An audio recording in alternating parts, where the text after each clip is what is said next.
Tudo bem, pessoal? Bem-vindos a um vídeo muito especial aqui do canal, porque essa é a crítica de número 1000. Eu tô muito feliz, estou muito emocionado também, porque eu tava pensando em várias questões sobre o começo do canal e a vontade de ter um espaço só para falar sobre cinema e de ter esse espaço aqui. Então, para isso, eu decidi selecionar um filme que eu adoro, que é Por um Punhado de Dólares, de 1964, dirigido pelo Sergio Leone, que durante muito tempo teve o quadro justamente aqui no canal, no cenário também.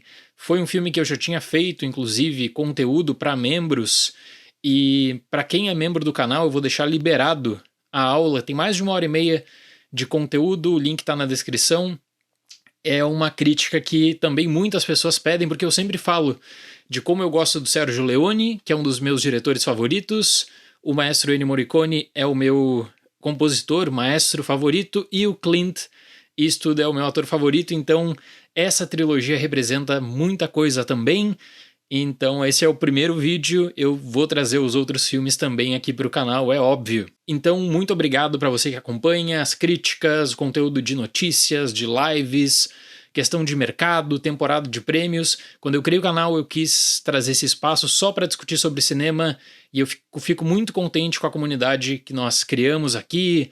Eu sempre faço a cobertura dos festivais e quando estou no Brasil encontro pessoal, fico super contente. Aqui em Toronto, por exemplo, que eu tô fazendo a cobertura do festival, na sessão de Ainda Estou Aqui, o pessoal tava falando, poxa Dali, chegando perto da crítica 1000, qual vai ser o filme? Então, muito obrigado a todos vocês pelo carinho de sempre. Eu sempre digo que essa trilogia dos dólares, ela é muito importante porque ela foi um ponto decisivo para eu querer estudar cinema também, para querer dar aula de cinema, para ter uma formação nessa área, num período que eu estava procurando mais conteúdo sobre spaghetti western. Na minha adolescência eu paro na trilogia, especialmente na filmografia do Leone, e eu faço essa consideração, nossa, eu quero seguir, eu quero estudar também muito por conta desses filmes. Então acaba se tornando uma trilogia especial, peço desculpas porque eu estou um pouco emocionado, e é ótimo trazer essa análise para o canal, até porque quando eu acabo trazendo esse conteúdo de filmes mais antigos, tem uma outra coisa que me deixa muito feliz, que é de saber de que as pessoas, por conta do vídeo, elas vão tirar da lista para assistir, elas vão dar prioridade, e eu acho que vai acontecer nesse caso também. Gente, Por um Punhado de Dólares tem uma história de produção que ela está diretamente atrelada a Yojimbo do Kurosawa. Várias e várias histórias são contadas, roteiristas falam uma coisa, o Leone dizia outra, o assistente do Leone contava outra totalmente diferente. Existem até lendas da produção desse filme. Uma das histórias mais repercutidas é do Tonino Valeri, que por muito tempo foi o braço direito do Leone, que ele disse que a equipe do Leone e os amigos assistiram uma sessão de Yojimbo e na saída da sessão o Valeri falou para o Leone que seria muito bom ter um faroeste seguindo toda a história de Yojimbo. O Leone levou a sério essa ideia, começou a desenvolver um projeto com duas coisas que ele queria colocar como prioridade, que aparentemente eram simples, mas que se tornaram bem mais difíceis. A primeira era de ter um grande ator no filme. Eles pensaram direto no Henry Fonda. E a segunda era ter uma produção que seria acessível ao mercado internacional. Então, a questão da língua poderia ser um impeditivo.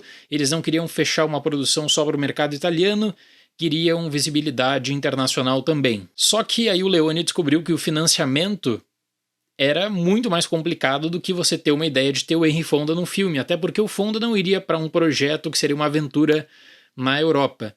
A produção então decidiu procurar por vários atores nos Estados Unidos e sofreu pelo menos 8 rejeições de outros grandes nomes até parar no Clint Eastwood. Inclusive tem uma história muito boa no meio disso tudo que o ator Richard Harrison conta, que ele foi convidado a ser o protagonista, o Homem Sem Nome, desse filme. Ele rejeita, só que ele fala para a equipe do Leone que tinha um ator da série Howhide nos Estados Unidos que estava fazendo sucesso na TV, que era o Clint Eastwood, que queria muito dar o próximo passo na carreira, que seria aí o cinema.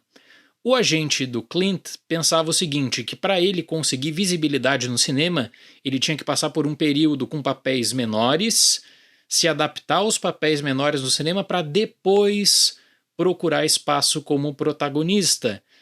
O Clint, por outro lado, ao receber o convite, ele aceita na hora. Tanto é que o agente fala, Clint, se você for para a Europa, nessa aventura será o passo errado na sua carreira. E até depois a produtora do Clint Eastwood se chama Mau Passo por conta disso, né? Seria aquele passo errado na visão do agente que acabou dando super certo, até porque é um filme que cria também um tipo específico de persona do Clint Eastwood no cinema, o que você espera especialmente de ver o Clint fazendo no cinema atrelado ao faroeste. Bom, mas como eu disse, o roteiro é alvo de grande disputa porque foram vários e vários profissionais envolvidos, muitos pediram por créditos posteriormente, mas nós temos aqui uma adaptação não autorizada de Yojimbo, que acabou parando na justiça e o Kurosawa venceu a ação, inclusive pegou 15% do lucro do longa. O fato é que se você pegar essa vertente do faroeste italiano e essa reestruturação no spaghetti western, existe uma visão de relação da importância que esses realizadores viam para o faroeste dos Estados Unidos, mas uma ressignificação de todo o espaço quanto à caracterização do que é o protagonista, que não é o herói que vai ter a moral de um Gary Cooper ou que vai ter uma construção à la John Wayne. Então existe uma ressignificação disso e também do próprio aproveitamento no espaço para combate, para violência. A vertente italiana ela vai ter uma outra ligação quanto a convenções e relações humanas, uma visão mais cínica, desconstruindo toda aquela jornada do herói. Um filme que eu sou apaixonado, gente, que eu tô muito contente por trazer essa crítica, especial crítica de número 1000 aqui pro canal. Um pistoleiro sem nome, interpretado pelo Clint Eastwood, chega a uma cidade dividida por duas famílias rivais. Manipulando ambos os lados para lucrar, ele provoca a destruição mútua dos grupos enquanto ajuda uma família inocente. Maestro Ennio tem trilhas inesquecíveis que aqui, para esse longa, ela tem uma importância ímpar ao você pensar na sonoridade do spaghetti western e de toda uma tradição de trilhas do próprio Ennio para o gênero. Só que aí eu preciso falar uma grande curiosidade também. Durante mais de uma década, o maestro Ennio fez vários arranjos para rádios e produtoras da Itália. E ele tem um trabalho com o Peter Tevis, eu até vou deixar o link na descrição, de um arranjo que ele fez em 1962, ou seja, 2 anos antes da produção desse longa, do lançamento também nos cinemas, que chega em setembro de 64 na Itália, e aí ele acaba reaproveitando essa base justamente para um faroeste. Claro, tem uma adição diferente dos tiros, tem uma concepção quanto ao uso do sino, mas é um tipo de estabelecimento de trilha diferente do que vinha sendo especialmente feito na Itália. Eu vejo uma evolução enorme do próprio maestro Ennio durante essa trilogia. Para quem não sabe, a trilha de Três Homens em Conflito é a minha trilha favorita do cinema. E o próprio Leone era um grande crítico das trilhas do Ennio no começo da sua carreira, e o Ennio depois reconheceria que ele trabalhava sob pressão, que ele acabava reciclando muitas coisas e fazia alguns encaixes que depois, ao analisar a sua jornada, ele viu que não ficaram tão bons nos anos 50, comecinho dos anos 60.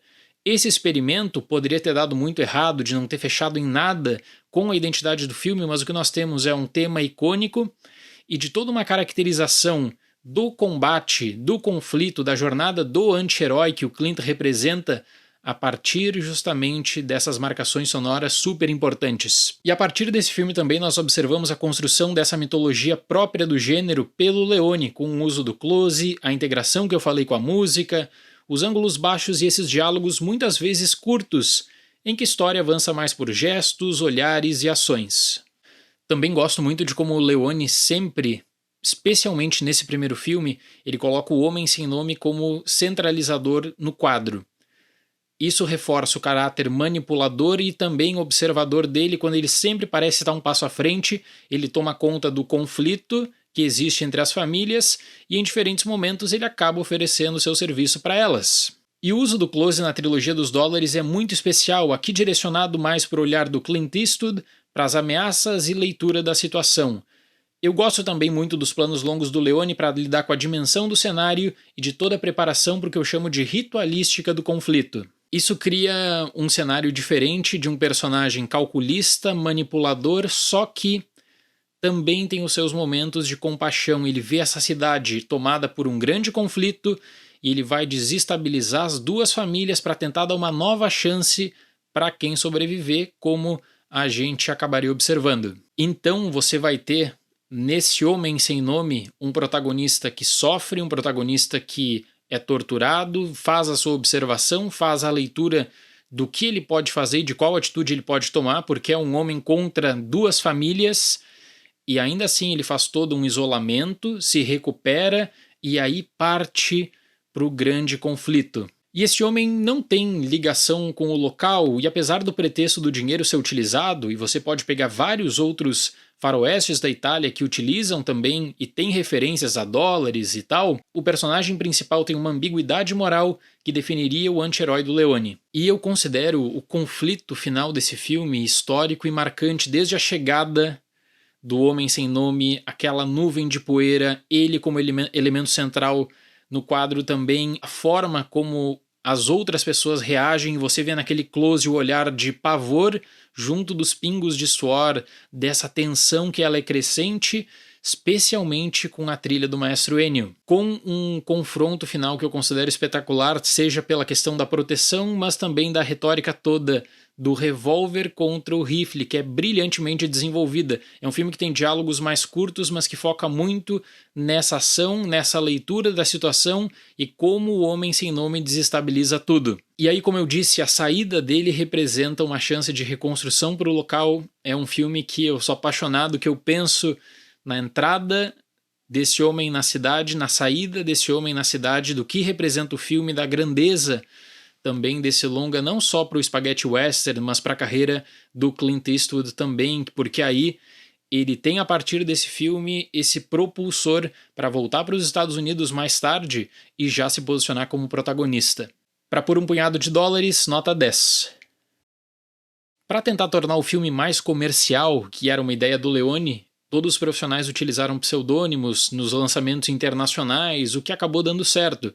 Apesar do filme ter estreado nos Estados Unidos 3 anos depois da Itália, por conta justamente dessa polêmica envolvendo Kurosawa, dos créditos de Yojimbo, sabendo que Yojimbo, por sua vez, tem outras referências também na literatura e no cinema. No lançamento da Itália, inicialmente o filme teve várias críticas negativas, uma primeira semana que não teve resultados tão bons, mas depois ele consegue resultados extraordinários durante o ano de 1964, o faroeste mais assistido da Itália, e aí, claro, facilitaria muito os 2 outros longas que eu vou trazer em outros momentos aqui para o canal também. Então, para quem é membro, que quiser se tornar membro do canal, eu estou fazendo um especial das 1000 críticas com análise de 3 outros filmes.